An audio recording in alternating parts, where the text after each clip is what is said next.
düşdü ki, bəs Qəzənxanda uşaq batıb, 15-16 yaşda olar başda.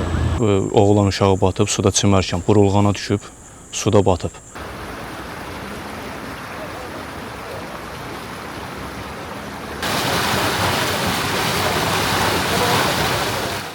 Ucarda bədbəxt hadisə baş verib. Hadisə rayonun Rəstəcə kəndi ərazisində qeydə alınıb. Belə ki, rayon sakini 2010-cu il təvəllüdlü Əlsafa Hacıyev dostları ilə birlikdə su kanalına çimməyə gedib.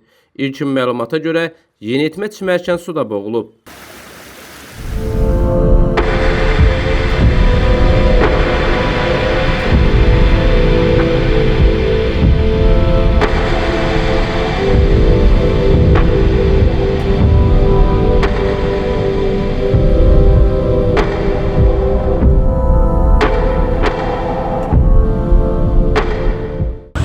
Gəldik, baxdıq biz də cəmaət kimi köməklik göstərdik, suların qabağını kəsirik. Mühafizə orqanları da hamısı burada idilər, köməklik göstərdilər, çox sağ olsunlar. Yəni, su da beləncə gördüyünüz kimi yəni taxır.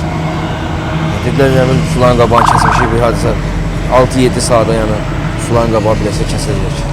Amma beləncə yəni, kajların qabağına qazat qoyuldu da, yəni ağac qoyuldu, yəni ki, birdən daha ehtimal ola bilər, daha gələ bilişə bilər. Təxminən dərinliyi nə qədər olar? Dərinliyi hardasa belə 2 metr, 2 metr yarım, 3 metr. Yəni yerləri var da, yəni çoxdur. Dərinlikləri, nə bilim, dayazlığı. Mən də burada yaxınlıqda oluram. Kənd cəmaət kimi. Mən də yaxınlaşdım, maraqlandım. Dedilər, suda bəs oğlan uşağı batıb, suda çimərkən burulğana düşüb, suda batıb. Biz də yəni tapılmasında köməklik göstərdik, əlimizdən gələn köməklik elədik. Kənd cəmaətindən də gələnlər var idi, sağ olsunlar.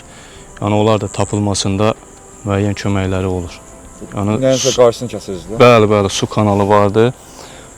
Kaj deyilən bir dəmir yer vardı. Su kanalının qabağını yəni, gücümüz çatan qədər ağaçlarla kəsirik ki, yəni, buradan keçərsə yəni, tapılsın. Hansı istiqamətdə bu olur? Təxmini hardasa 150-200 metr qabaqda. Beləncə su burulğanına düşüb, ondan da batıb suda. Hadisə yerinə hüquq mühafizə orqanlarının əməkdaşları, kənd sakinləri cəlb olunub. Hazırda yeniyetmənin axtarışları davam etdirilir. Faktla bağlı araşdırma aparılır. Nizami Rəsulov, Aqil Əsədov, xüsusi olaraq Dinas TV üçün.